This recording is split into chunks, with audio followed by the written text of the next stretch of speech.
USAID is trying to institute a system of censorship around the world that censors in the same way as the US once did and Europe does now, So it's backdoor authoritarianism. Once they get censorship set up everywhere, it's basically over, right? Because how do you stop a government that is able to keep you from speaking? The Financial Survival Network.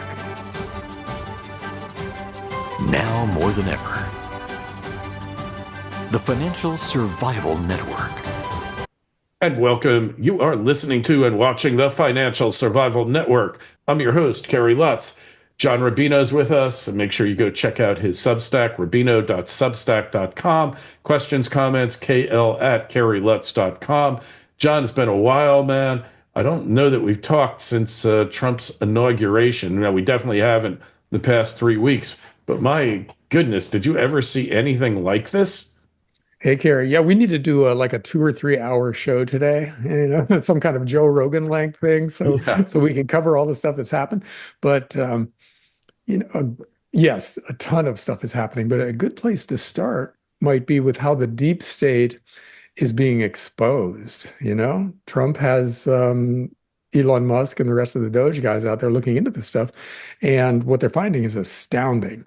So let me start just a little further back and work our way up to USAIDs because it's just crazy. So basically what has happened, we're now finding out, is that the deep state, both Republican and Democrat, it's totally bipartisan. They've set up this ecosystem of government-funded entities that is basically just a slush fund for useless political people. So basically, in today's world, in today's US, you can get a degree from, say, Georgetown or someplace, and then you go be a congressional aide, and then you go to a think tank, and then you go to some NGO that does, hands money to dictators in some other part of the country. And then you come back and you work for a K Street lobbyist. And then maybe you run for Congress. And then maybe you go work for a Ivy League university. And it's all within this ecosystem where you do basically nothing. You just hang out and you vote for the right people and you donate to the right people. And you accomplish basically nothing that's useful in any way, but the government funds it all. So you and the tens of thousands of people like you end up making a ton of money for an entire career. And it's this cushy, nice life that they've set up for themselves. And that's all being exposed now. And maybe one of the biggest entities that participates in this is USAID, which is this basically, the safe arm of the CIA. In other words, they do stuff that the CIA wouldn't be caught dead doing, but they do it in a way that is easy to hide. And so they're out there basically funding the mainstream media. They hand out tens of millions of dollars to the BBC and this thing called Politico. Yes. Where they went in and they basically bought tens of millions of dollars worth of subscriptions to Politico, and that's how they finance Politico. So all of these things are out there just kind of self-perpetuating a system. Okay, and a lot of what USAID does is overthrow other governments or in other ways suborn other countries and basically just keep them under the control of the US empire. And so Trump has basically shut that thing down now. He's laid off 97% of the people that are working for it and just shut down all the funds transfers to legacy media outlets. And it's got the deep state power freaked. I mean, they are absolutely terrified that this might actually work because there's some question about whether it's constitutional for the executive branch to shut down an entity that is funded by Congress. We'll find that out. But so far, Trump went and just did it. And so this thing that was basically just the hidden evil arm of the U.S. empire, stomping around the world, doing all kinds of crazy stuff, is basically done now. And that is just phenomenal. That's a great thing that's happening. So, and that, and among a lot of other things, the government is under Trump, they're operating with a flood the zone strategy where they're coming up with 5 different things that outrage the deep state every day. And so the legacy media can't cover all that stuff, or that they try to cover today's stuff. That means they have to let yesterday's stuff slide. And so much of this stuff is basically, for that reason, under the radar. The Trump administration is publicizing what they want to be publicized, and just letting the other stuff be hidden because they're flooding the zone with everything. So Really? far, so far so good, and also so far so entertaining. This is just hilarious to watch. Um, and a good place to go to see what the deep state is thinking about all this is the New York Times' online arm, because Yeah. they're pretty smart people. The New York Times is the one of the pinnacles of a mainstream media career path. So they get smart people who can articulate this stuff really well. And so they sit around and they talk about whether it's over for the Democrat Party and what they should do about all this stuff. And it's hilarious. They're so baffled by Well, what's happening. they got tens of millions of dollars from USAID Yes, also. yes, And they did. They're on the didn't the get any donor money from list. them. They weren't supporting my website, John. Were they behind Dollar Oh, Collapse? okay. Here's a possibility for the way this goes, is that some court tells Trump that he is not allowed to shut down USAID. So then they say, well, okay, we'll just convert it to a pro-MAGA slush fund then, and maybe they will be. You might get a check from those guys pretty soon, Kerry. That would be nice. Yeah, wouldn't it be? I Because wouldn't turn that down. that But would be poetic justice. You say, well, you can't stop USAID, and Trump says, okay, well, we'll just co-opt it then. We'll just use it for our own purposes. it's not really what he wants to do. They said they're going to fire or I should say, out of 13,000 employees, they're going to keep 300 of them, and they're folding it into the State Department. Now, USAID was always a CIA cutout, projecting soft power. So yeah, we'll get running water going in your country, and you agree that you'll buy into the system and you'll help us spy and whatever else. That's a whole. They don't just give people stuff, give countries stuff. They have to agree to be our partners, in quotes, And right? and among the biggest things they have to agree to, these countries have to agree to censor dissenting voices.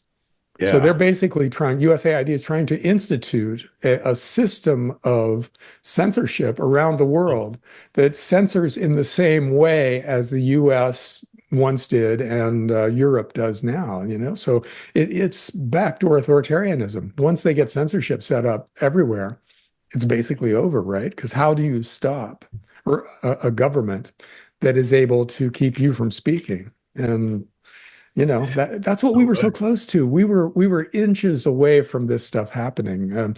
With open borders, we were going to be a one-party state with 4 more years, and there would have been enough illegal immigrants in swing states to throw every election to the Democrats. So we were right there. One lost election. If Kamala Harris was president right now, Oh, democracy around the world, not just in the U.S., would be over. Amazing how close we got. and they were also putting in billions of dollars funding relief efforts for the so-called newcomers coming into the country illegally. Hundreds of millions of dollars to something called the Lutheran Immigration Services. I mean, it's staggering the extent of the corruption.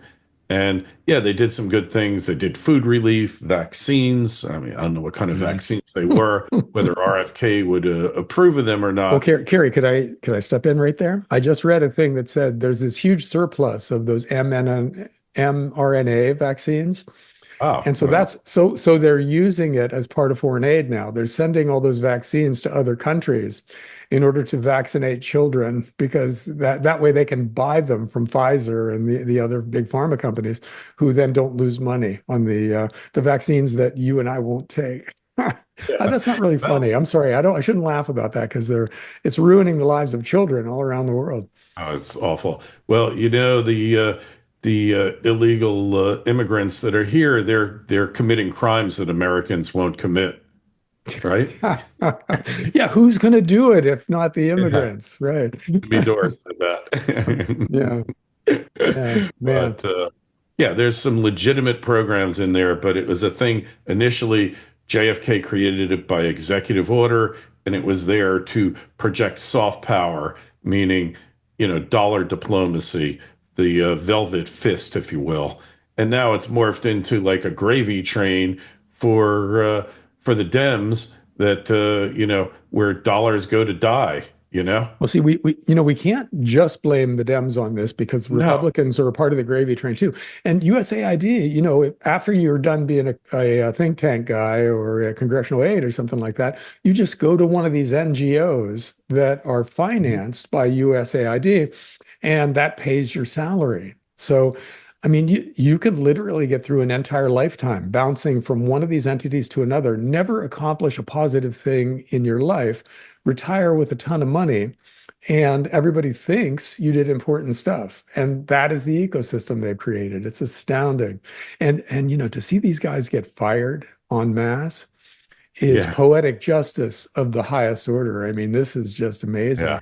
And so what podcasts now have to do is start following these people after they get fired to see where they end up. Because I yeah. think You I have think their lives are going to be a little less cushy than they were. a subsidized podcast, no doubt. You know, Bill Kristol, big neocon, uh, his NGO got paid like $8 million that we know of. There's a lot more coming. And, you know, he's a pro democracy group. Uh, it's a pro democracy NGO that Kristol sits on. And, got 8 million, Politico, 34 million. New York Times is it's staggering in the scope of it, It's Oh really yeah, it is absolutely astounding. And we kind of sort of knew this was happening, but we didn't know that it was happening on this scale. I mean, this is new information for most people. we So, knew yeah, we knew the extent of it, but we didn't know the specifics. We knew the macro, we knew they had to be stealing a fortune because the budget, which was already inflated in 2019, went up $1.5 trillion, 30 a third. And certainly they aren't doing anything, you know, beneficial for that $1.5 trillion more dollars. So it's basically all being stolen. Now they've gone into to Medicare and Medicaid, found $100 billion off the top of misspending. I assume that includes fraud, improper payments, et cetera, et cetera. Wait till they get to the Pentagon, John. Can you imagine? that's going to be an interesting one because the Republicans are not going to like that part of it. They're liking the whole USAID thing for the most part because it's mostly left-wing entity right now. But when they start getting into the Pentagon, that's when we find out how serious these guys are about actually finding the truth. And here's hoping. The Pentagon has never passed an audit. There Yeah. there are tens of trillions of dollars that have just gone missing. And well, I mean, officially missing. We know where they are. They're in dictators' Swiss bank accounts and the generals' second houses and things like that. It's all been spent by the guys who siphoned it off along the way. And you know what? If we can shine some light on that, that would be amazing. But I don't want to get too excited about this because there are barriers in the way of a lot of this stuff. But so far it's been hilarious. The firewall and the preening by the left of you know they haven't mentioned no rational citizen can be in favor of money just being flushed down the toilet, right? Nobody can be. But these guys are going out there defending it, never saying that, oh, they're exposing waste, just that Elon Musk, who voted for him, he's unappointed, he's running the country, all this stuff. And in the meantime, they keep dropping more and more and more fraud.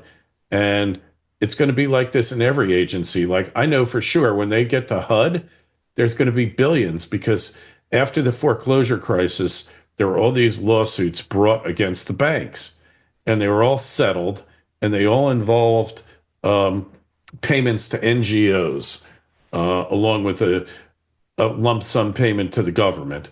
So there's billions of dollars that have been floating around HUD getting stolen basically. And you pretty much go also it's like the people in Treasury, when they went there, they were told never to reject a payment. Every payment that came in, they had to pay. Man, had I known that, I would have been sending my bills into the Treasury years ago. I'm thinking about doing it now, but those Doge guys might have cut it off for me.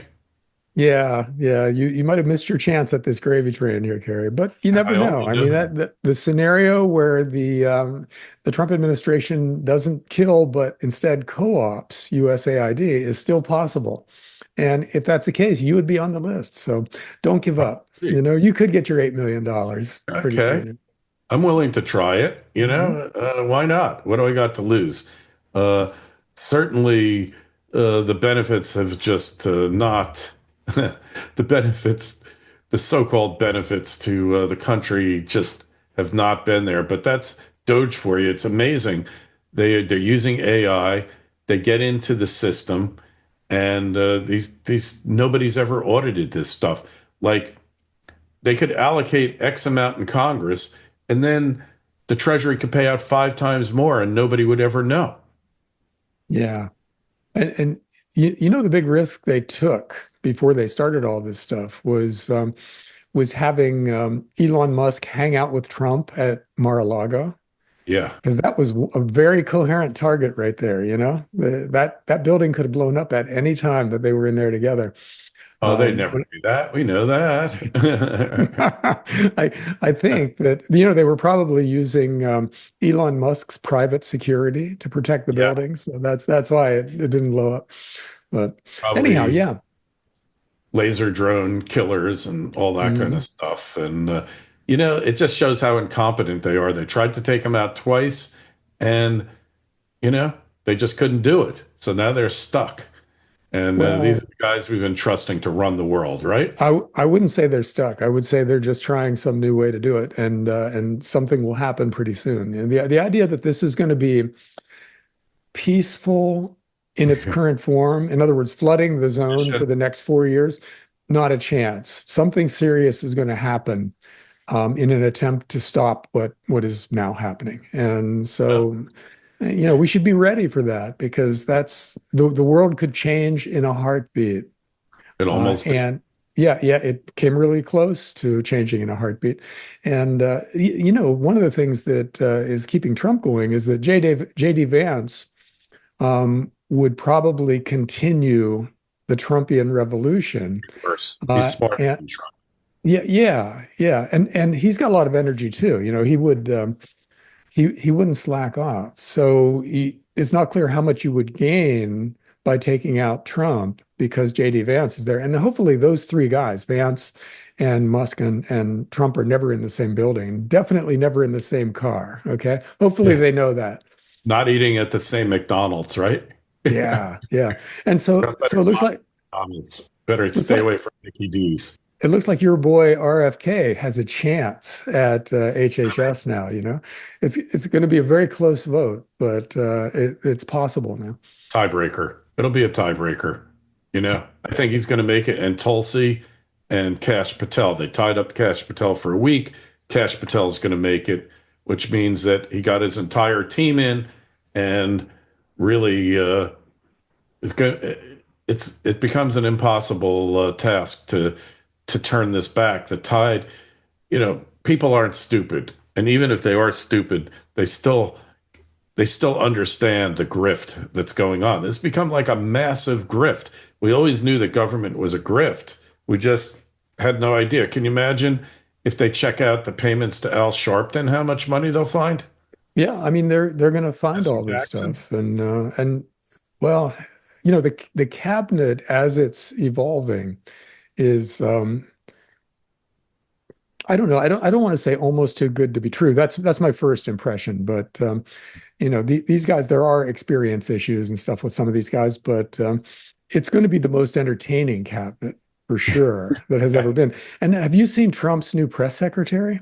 Yeah, she The is a tw bulldog. Oh She my, is 26 years old and hyper articulate. And she's just shutting these guys. I thought Kayleigh McEnany that Trump had for a while yeah, she was was good. yeah, I thought she was the best that would ever. And I was surprised he didn't just bring her back. But this new one is also better than Kayleigh McEnany, I think, in a lot of ways. So, having somebody like that as a spokesperson is priceless. It's Yeah. invaluable to be able just to shut down the DC press corps with facts. Yeah. And so Caroline yeah, Levitt. yeah. And so the press corps never gets a gotcha moment, and they never get any kind of a soundbite that they can use because everything she's saying totally contradicts everything they believe. So yeah, she's good. So this is impressive so far. Trump definitely hit the ground running. And look at all the people from the press who are like basically going bye-bye. We already saw it started before, but now they got rid of Jim Acosta, and there's a whole bunch of other guys from the press that are just, I mean, you can see the view is not long for this world. And I don't know how long Joe and Mika are going to be around because basically the company that owns them has spun them off, and there's no way that MSNBC can make money. Maybe Oh, they were being fed as did, well. did you hear the details of the spinoff? They don't get the MSNBC name, and they don't get any reporting help from NBC. So they're a no name new podcast just entering the market right now with people that have really small audiences. So I And think small that, brains. MSNBC will not be in the top 100 of whatever they're going to be, cable channels or podcast series or whatever, whatever form they take.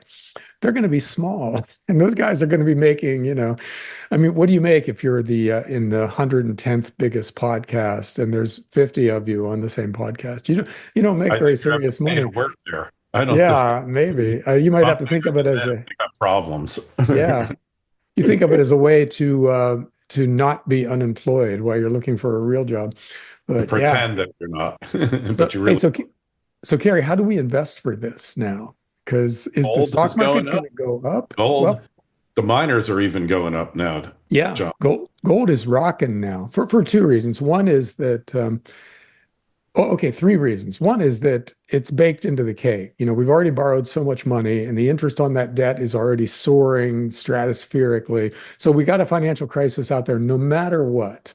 Hmm. The second thing is that, or I don't know, maybe it's the third thing. Well, anyhow, the second thing is that Trump is an easy money guy. He likes low interest rates, and he already came out and said, "I'm going to demand that the Fed immediately cut interest rates, and I think the rest of the world's central banks should do the same thing." So he, as a real estate guy, he knows that interest rates should be low all the time, and so we're going to have fairly easy monetary policy under Trump. And we're going to be throwing easy money basically into the everything bubble, the biggest financial bubble of all time, which is pretty damn inflationary when you think about it. So that's good for gold. And then we've got this thing going on with the tariffs in London, causing gold to pour out of the London markets and into New York. And two things Yes. about that. One is that if you try to buy gold on the London Metals Exchange now, there's an 8-week wait. And normally they have gold sitting in a vault. You buy it by using a futures contract or whatever, and they just go get the gold and ship it to you. Now they don't have it. So they're basically defaulting on 1 and 2 month futures contracts, which is that's a default in a metals exchange. It's a Yeah. huge, big deal. High And then price.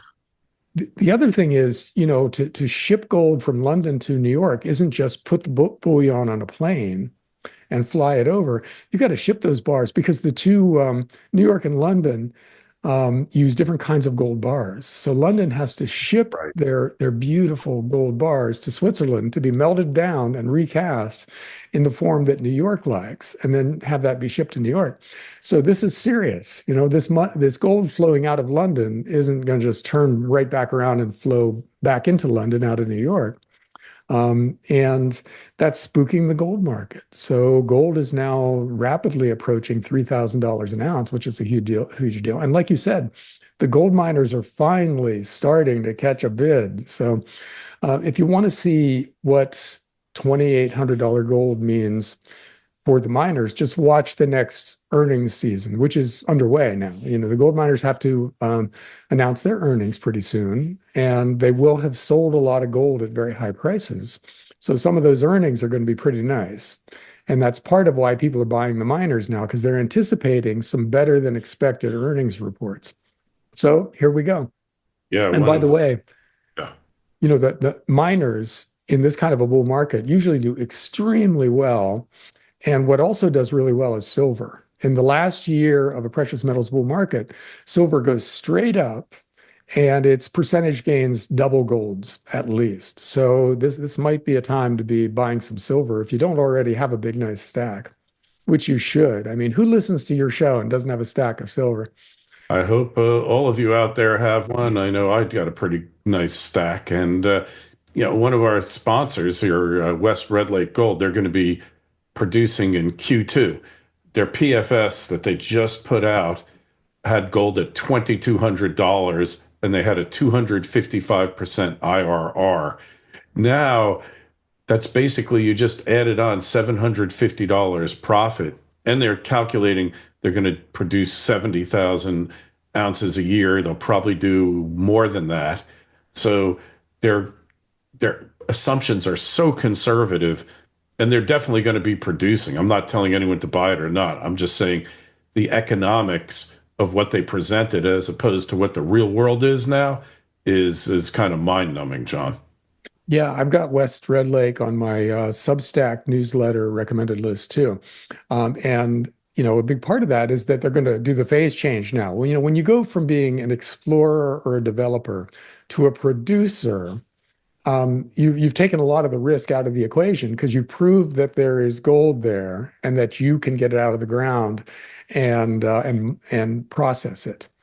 So once you prove you do that, then you're a producer, which trades at a higher ratio in relation to everything else about you. And so West Red Lake, in the second half of this year, is going to become a producer. And hopefully there aren't a lot of growing pains in the new, the mine ramping up and everything, and the mill ramping up. But if it goes even reasonably smoothly, then all of their numbers were very conservative, and they're going to be putting out some really good earnings reports by the end of the year. So here's hoping for them and a lot of other entities that are kind of in that class. And their management, Shane Williams, is the preeminent mine guy when it comes to mine restarts. He's done, I think this is his sixth. And, it sounds like, oh, mine restart, you just turn the switch back on and everything's fine. Well, the company that had that mine before kind of screwed things up because they didn't understand their metallurgy and the, how to properly process the type of deposit that they had. But this guy is like brilliant. And, they're financed now. They got the last tier of financing on non-dilutive. It's a credit line. They drew down, I think it's 35 million. They drew down a significant portion. So they're going to be ready to go. And they're only calculating a mine life of like 7 years, and, which is insane because so with a 7-year mine life with $2,200 gold and 70,000 ounces per annum production, all those things taken into account, they're going to way under promise and hopefully way over deliver. But everything, as you know and I know only too well, we have the battle scars in this sector, is really it's a heartbreaker sector of the market. But hey, what about tariffs here? Mexico, Canada, like all we asked is just don't send your people over the border and stop sending the drugs. Like I think in Canada, they decriminalized fentanyl and they said, oh, no, you can't push us around. And then one day they said, oh, no, we were always cooperating. This is always what we were going to do. But what do you make of this? Well, I think Trump is a transactional president, and tariffs are his opening bid when he wants something from somebody. So what he does is he sees a country who he wants to behave a certain way, and he immediately slaps tariffs on them. Since we're the biggest market for basically everything in the world, that is an existential threat to almost any country. So on day one, they're looking at an existential threat over here, and maybe doing what Trump wants over here, and it becomes a no-brainer.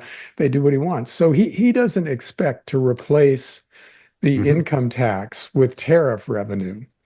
What he expects to do is to use tariffs as a behavior modification tool uh, um, internationally, and then get things he wants from other countries. And mostly what he wants is for them to set up factories over here.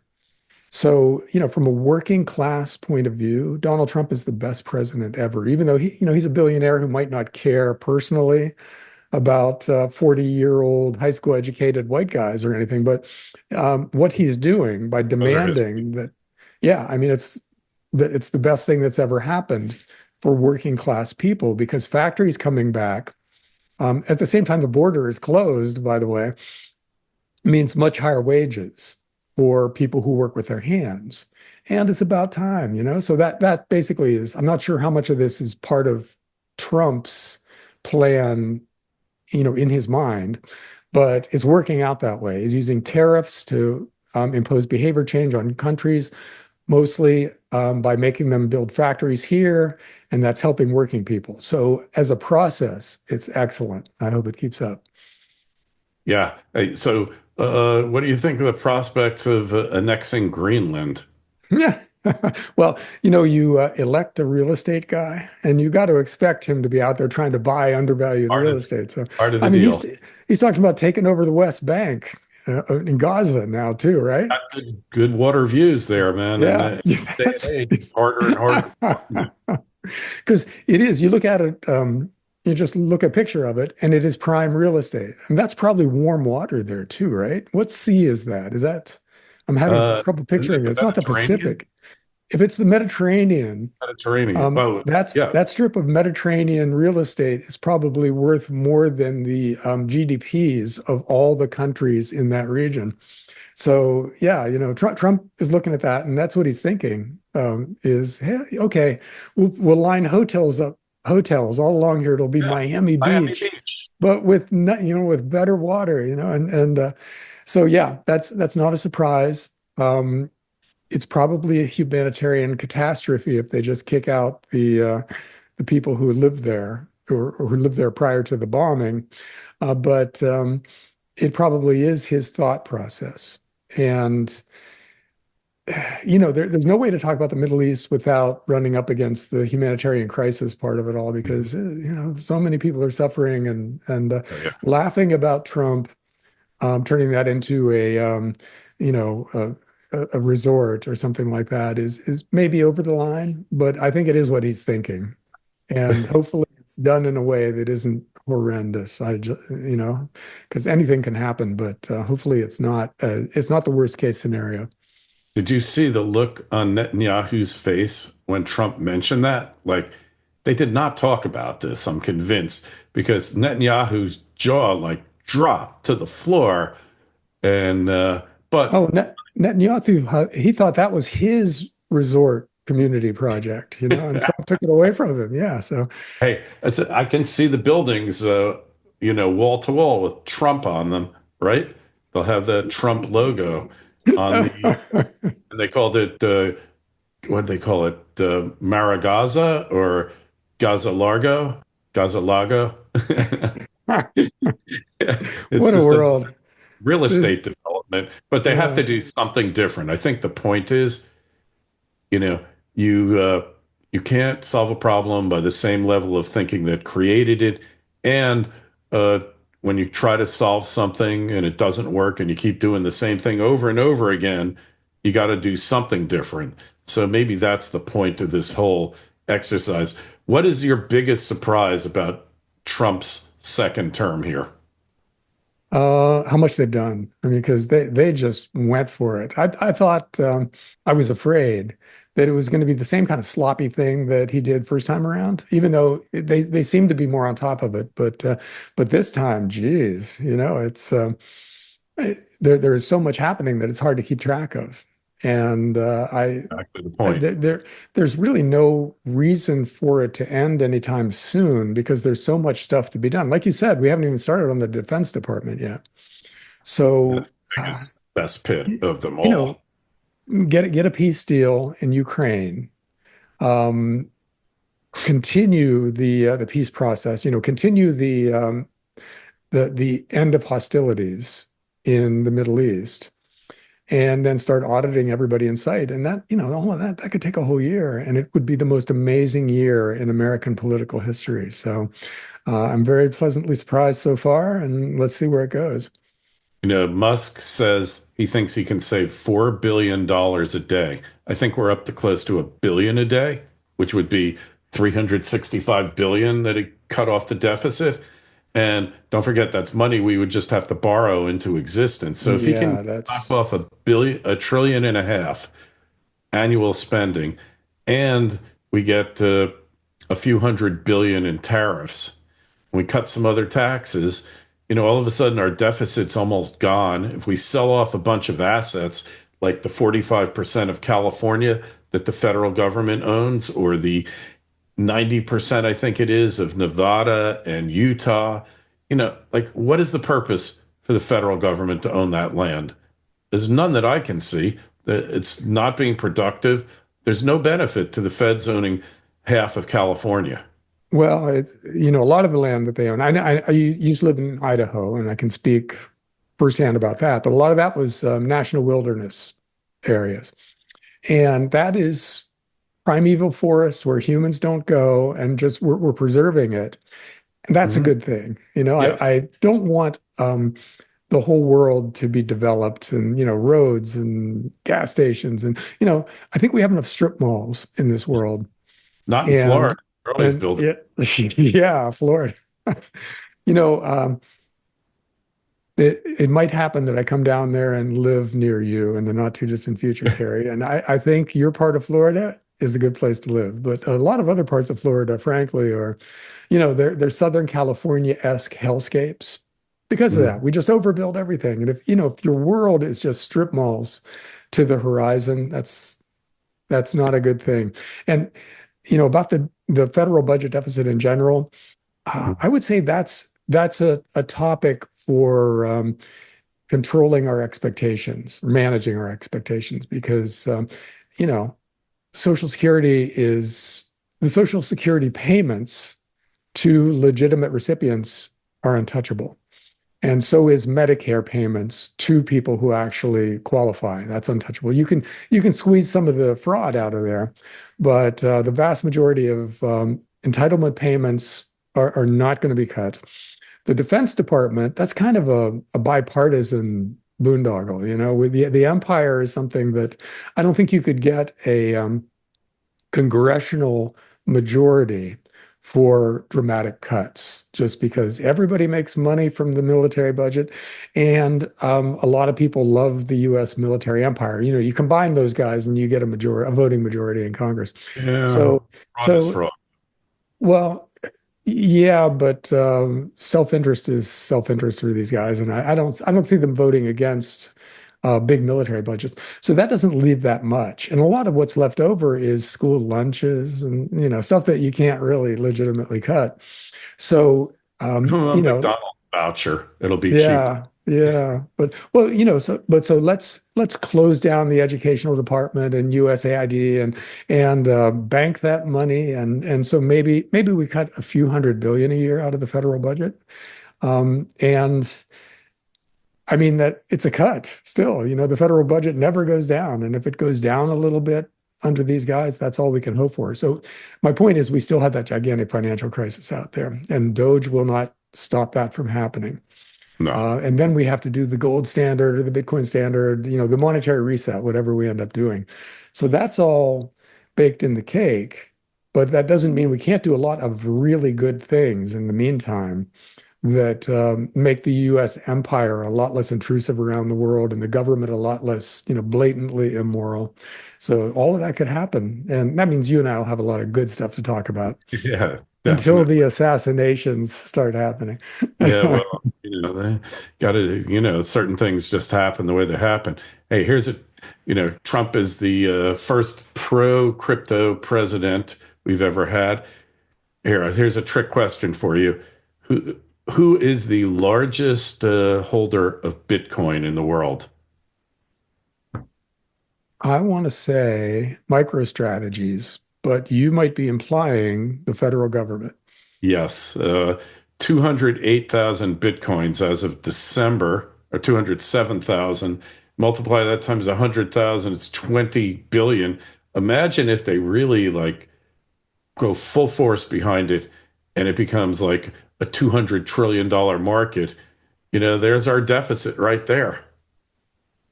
See, that is an interesting pump and dump, right? The federal government could set up that national wealth fund, sovereign wealth fund, buy Bitcoins just at the margin, because that would send everybody else into Bitcoin, and Bitcoin would go up without the US government having to spend too much. Then dump it for several $trillion and then throw that at the national debt. Yeah, okay, that could happen. I think that's completely within the ethical boundaries of Trump and his people, doing a pump and dump with Bitcoin. Well, they don't have to dump so much as just pay everything off in Bitcoin. Once it's Well, up, but once that's a it's dump. 10 billion a coin, you just pay all the debts in Bitcoin. Yeah, but that is effectively a dump. I mean, you're But a spending it. backdoor dump. Yeah. Well, I mean, you pump it, it goes up to $1 trillion per coin, or what, or well, $1 billion per coin. Billion per coin. Yeah, and then when you spend it, that's dumping it. And so you can only do that with a little bit at the margin, because everybody else will start front running you unless you lied about who was doing the dumping. And they could do that too. They could say, "Hey, it must be Saudi Arabia. It's not us. We're still buyers. America is still buying Bitcoin while they're dumping it." Yeah. You know where they got that 207,000 Bitcoins from? Was it from Mount Gox or someplace? From Ross Ulbricht, Silk Road. Oh, okay. They confiscated it. Obviously, they were a lot cheaper. You know, I wanted to talk to one other thing I want to talk to you about. Sam Bankman-Fried. All right. I don't think the guy was a thief in the sense of like a Ponzi or a Bernie Madoff. I think he was kind of probably on the spectrum and kind of like didn't really know how to run a business. And you didn't really appreciate you got a bucket here and a bucket there, and on Wall Street, you got custody and all that. And, he got a 25-year sentence for like, I don't think he knows what he did. And all of his creditors got paid off 120 cents on the dollar. And that's after the shenanigans that go on with the U.S. trustee and the law firm and all of that. I mean, everybody is feeding on that carcass. So for somebody to get paid 120 cents on their claim is unheard of. I mean, it never, ever happens. Rarely will it happen where sometimes they will just go bankrupt to do a liquidation because there's some lurking contingent liabilities out there, and they just say enough is enough. Let's just liquidate this guy. But if we don't go bankrupt, we could be personally liable. We go bankrupt, distribute the proceeds, the creditor, the contingent creditors, the contingent liabilities get screwed. Here, man, like you read Michael Lewis's book, and then you see the bank, the law firm who took over the bankruptcy. And I don't want to name names because I don't want to get on their list. I used to do business with them once upon a time. And they're a deep state as it gets. My theory is, yeah, he was vulnerable and he was definitely doing some things wrong, but this was a deep state takeout to let Wall Street take over crypto. He was a genius trader, John. Like he could arbitrage in his head multiple markets, and he's making like billions of dollars just arbitraging. He got in over his head, and then they went and dissected him. Yeah. Well, okay. I don't know anything about the details of that, so I don't have an opinion about whether it was a crime or just an autistic kid who didn't understand what he was doing. I will say that the woman that he had as his CEO of the related hedge fund, she was on TV a lot, and no way in hell was that person the CEO of a hedge fund for real. Right. She Like was just these were like, some strange little chick that he picked up somewhere and yeah, installed. Yeah. I think she pleaded guilty.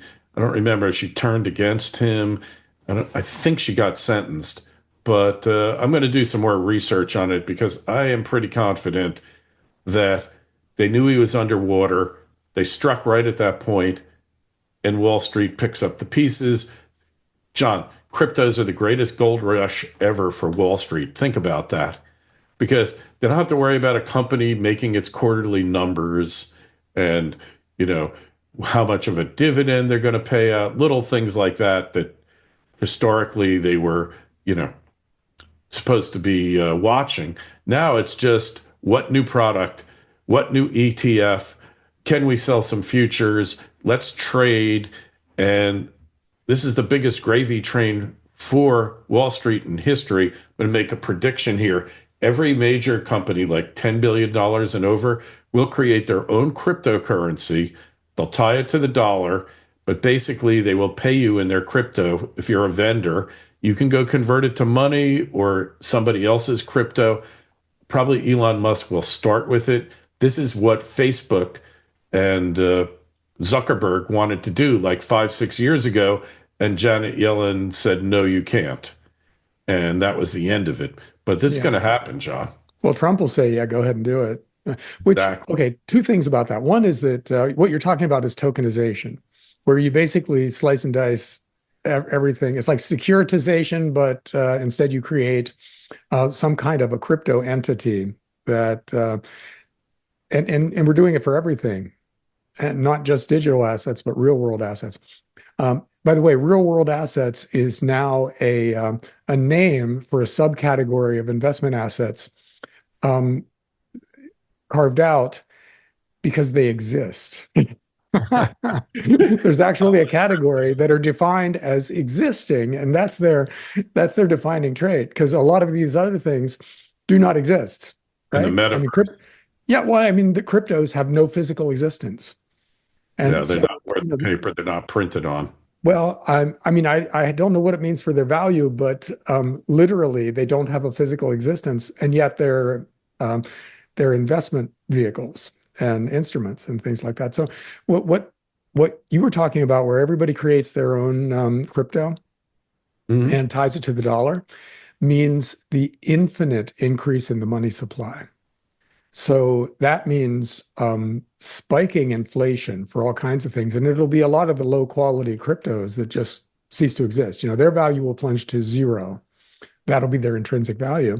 And then a lot of other things will be caught in the kind of whirlwind that creates. So we're headed for a kind of peak complexity that is just going to be breathtaking, and nobody can predict how it's going to play out, except, you know, in pockets, if not all the way across the board, it's going to be incredibly inflationary. Hey, can't you see? Remember, banks used to create their own money. They Mhm. used to have gold in the vault, in theory, and their money was deposit receipts. So for J.P. Morgan Chase to create a trillion dollar cryptocurrency that you can deposit in JP Morgan, they'll pay you interest on their own currency, right? And you can use it to buy other stuff, buy stuff in the market, whatever, right? I mean, how can they not Yeah. do this, John? How can they Well, not? they'll do it, and everybody will do it. And all of those things that are created are forms of money. They're like dollar bills or, bank statement balance or something like that. Or treasury And if bill? but if everybody's creating them, that means the money supply is going up at an exponential rate. So we get this massive inflation, which is to say, most of those things will plunge to zero in value. Yeah, And, it might end up with a couple of cryptos and gold and silver, the only thing standing at the end of this. So I we need think to be paying attention to this because it's destructive for most people. This is going to be something that sucks people in and destroys their lives. So we have to be very careful. like, can you picture? They say you can have your money in deposit at JP Morgan and you'll pay us a fee for the privilege of storing it here. or you can convert to JP's, whatever, and you'll make 10% interest. Which one would you prefer? Right? Yep. And then they'll have all the dollars and everyone else will have the crypto. When you charge on a JP Morgan credit card, you can pay it with your JPs, right? You pay your bill automatically with JPs. Maybe you'll get a discount if you use JPs, right? Yep. Yep. And people will fall for that and be destroyed. You know, it's the people who trust the system that end up losing when something like this happens. So we need to make sure we get that message out there that never, ever trust anything you don't understand completely, because the reason you don't understand it is because they're lying in some way about it. Yeah, because they don't want you to, because your ignorance is not bliss. I think we'll leave it at that. Make sure you go over to John's Substack, rubino.substack.com, and the link is in the show notes to this interview on financialsurvivalnetwork.com in the show notes to this interview. While you're there, please sign up for your free newsletter, like over 70,000 other FSN members have. We're getting like thousands of signups per week for some reason, John. And hey, we will talk to you again soon. Be well. All right, Kerry, take care.